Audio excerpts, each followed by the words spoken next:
নমস্কার বন্ধুরা, ভর্তা খেতে আমরা সবাই কম বেশি অনেক ভালোবাসি। ভর্তা রেসিপিটা ভিন্ন ভিন্ন স্বাদের ভর্তা আমরা বাঙালিরা কিন্তু তৈরি করে খাই। আজকে কাঁঠাল বিচি দিয়ে খুব সুন্দর একটা ভর্তা রেসিপি আপনাদের সঙ্গে শেয়ার করছি। আশা করছি ভিডিওটা ভালো লাগবে। বন্ধুরা, আর গরম খাবার চ্যানেলে আপনাদের সবাইকে স্বাগত জানাই। আজকে ভিডিওটা পুরোটা দেখো, আশা করছি খুব ভালো লাগবে। কাঁঠালের বিচি দিয়ে যে এত সুন্দর দুর্দান্ত স্বাদের ভর্তা আপনারা করে বাড়িতে খেতে পারবেন, আপনারা না দেখলে বিশ্বাস করবেন না। আর আপনারা অবশ্যই বাড়িতে এই ভর্তা রেসিপিটা তৈরি করে খাবেন। ভিডিও ভালো লাগলে ভিডিওতে লাইক কমেন্ট, চ্যানেলটিকে সাবস্ক্রাইব করতে ভুলবেন না বন্ধুরা। আর দেখুন, আমি এখানে কাঁঠালের বীজগুলি ছাড়িয়ে নিয়ে রোদ্রে কিন্তু শুকিয়ে নিতে হয়। কাঁঠালের বীজ কিন্তু রোদ্রে শুকিয়ে তারপর কিন্তু রান্না করতে হয়। তো দেখুন, কাঁঠাল বিচি ভালো করে আমরা 2-3 দিন শুকিয়ে নিয়েছি। তারপর চুলায় একটা কড়াই বসিয়ে দিলাম। এখানে পরিমাণ মতো কাঁঠাল বিচি নিয়েছি। কাঁঠাল বীজগুলিকে এবার একটা শুকনো কড়াইতে ভেজে নেব। আর কাঁঠাল বিচিটা আপনারা ভাজার সময় চুলার আঁচটাকে একদম মিডিয়াম করে কাঁঠাল বীজগুলি ভাজতে হবে। অনেকক্ষণ সময় নিয়ে কিন্তু কাঁঠাল বিচি ভাজতে হয়। তো কাঁঠাল বিচিটা আমরা কিভাবে বুঝবো যে কাঁঠাল বিচিটা হয়ে গেছে? তো একটা বিচি কিন্তু আমি তুলে দেখিয়ে দেব। যখন কাঁঠাল বিচিটা ভাজা হবে তখন কিন্তু একটু চাপ দিলেই ভিতর থেকে দেখবেন সফট হয়ে গেছে, একদম ভেঙে গেছে। আর একদম মুখে দিয়ে আপনারা টেস্ট করে নিতে পারেন। আর দেখুন কাঁঠাল বিচিটা কতটা ভিতরের দিকে হয়ে গেছে, সেদ্ধ হয়ে গেছে। তো এরকম ভেজে তুলে নিতে হবে। কাঁঠাল বিচি ভালো করে ভেজে নিয়ে একটা পাত্রে উঠিয়ে ঠান্ডা করে নেব। এদিকে আমি চুলায় ওই একই কড়াইতে এবার আমি ভেজে নেব কাঁচা লঙ্কা আর শুকনো লঙ্কা। এখানে পরিমাণ মতো কিছু কাঁচা লঙ্কা আর কিছু শুকনো লঙ্কা আমি দিয়ে দিলাম। এবার ওই শুকনো লঙ্কা আর কাঁচা লঙ্কা আস্তে আস্তে করে চুলার আঁচটাকে লোতে করে ভেজে নেব। এখানে কিন্তু কোনো তেলের কোনো প্রয়োজন নেই, এইভাবে শুকনো কড়াইতে ভেজে নিলেই চলবে। আর বাছতে বাছতে যখন দেখবেন সুন্দর একটা কালচে কালচে কালার হবে, একটু কালো কালো হয়ে যাবে, তখন কিন্তু উঠিয়ে নেব। আর ভাজার সময় একটু উলট পালট করে এপিট উপিট ছেঁকে নেব ভালো করে। তো দেখুন এইভাবে কিন্তু টেলে নেব।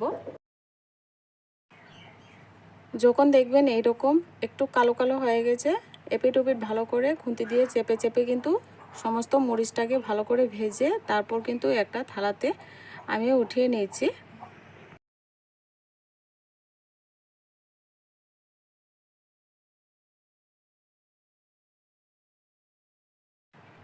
মরিচগুলি উঠিয়ে নিলাম। এবার আমার লাগবে শুটকি মাছ। আমি আজকে ভর্তাটা শুটকি মাছ দিয়ে করব।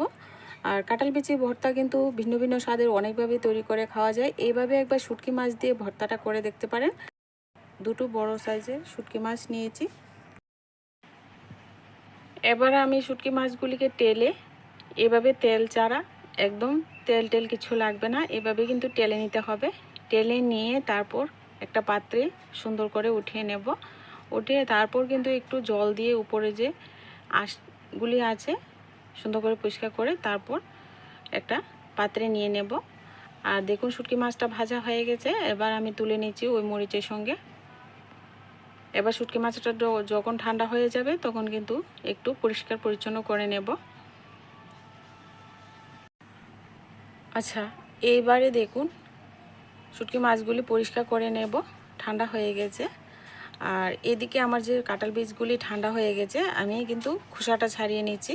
তো এইভাবে চাপ দিলে দেখবেন খোসাটা খুব সুন্দর কিন্তু উঠে আসবে। এভাবে কিন্তু সমস্ত কাঁঠাল বীজের খোসাটা আমি ছাড়িয়ে নেব। এভাবে একটু চাপ দিলে দেখবেন পরিষ্কার হয়ে যাচ্ছে। তো এইভাবে কিন্তু সমস্ত কাঁঠাল বীজগুলির খোসা আমি ছাড়িয়ে নিয়ে পরিষ্কার করে নেব। যদি চ্যানেলে নতুন বন্ধু হয়ে থাকেন চ্যানেলটিকে সাবস্ক্রাইব করে দিয়ে চ্যানেলের পাশে থাকা বেল আইকনটি বাজিয়ে দেওয়ার অনুরোধ রইল বন্ধুরা। এবার দেখুন খুব সুন্দর করে আমি কাঁঠাল বীজগুলি পরিষ্কার করে নিয়েছি।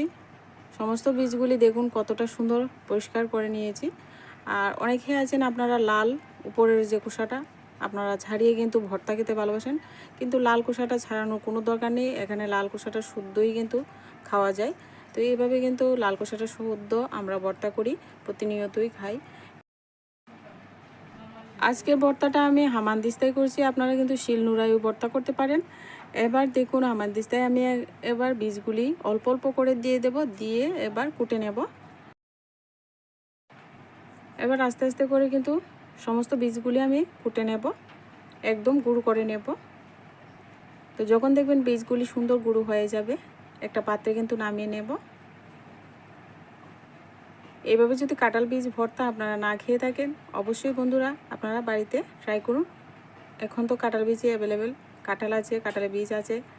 তো এবার কিন্তু সমস্ত কাঁঠাল বীজগুলি একটা পাত্রে নামিয়ে নিচ্ছি। কত সুন্দর দেখুন আমি গুঁড়ো করে নিয়েছি। তো এইভাবে একটা পাত্রে কিছুটা আমি আগে থেকে করে রেখেছি। এত কিন্তু মিহি করতে হবে না, একটু একটু দানা থাকবে মুখে লাগার জন্য।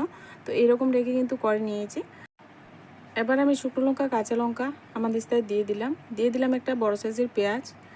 এবার এখানে শুটকি মাছটা ভালো করে পরিষ্কার করে নিয়েছি, উপর থেকে খোসা জল দিয়ে একটু ধুয়ে তারপর দিয়ে দিলাম। এবার কিন্তু ভালো করে মিহি করে এবার বেটে নিচ্ছি। এবার সুন্দর করে কিন্তু একটা ভর্তার মতো বানিয়ে নিতে হবে।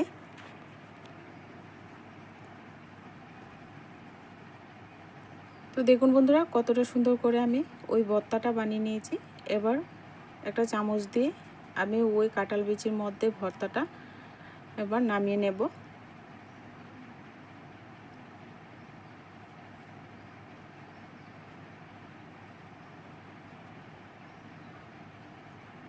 এবার ওই ভর্তার মধ্যে পরিমাণ মতো একটু লবণ দিয়ে দিতে হবে।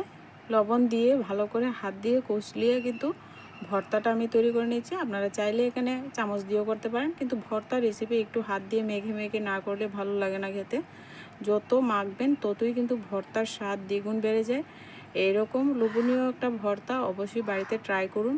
আর ভর্তার ভিডিওটা কেমন লেগেছে আপনাদের কাছে কমেন্টের মাধ্যমে জানাতে ভুলবেন না।